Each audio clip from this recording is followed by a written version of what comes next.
হবে, তো শিরক হয়ে গেল। বুঝছেন আপনারা? আমি যে লোক দেখানি ওয়াজ করি,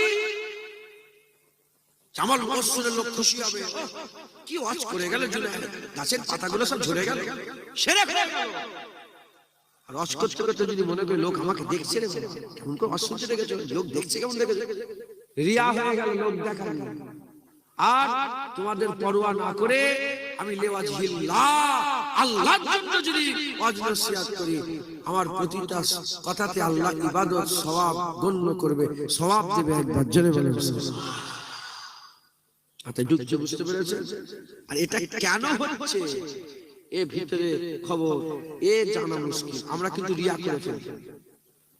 চোখ দিয়ে পানি বেরোলেই খেয়াল এসে যায়, লোক আমাকে দেখছে, পানি বেরোচ্ছে। এই শুনছেন আপনারা? হ্যাঁ, আল্লাহ মাফ করেন, রিয়া হয়ে যায়।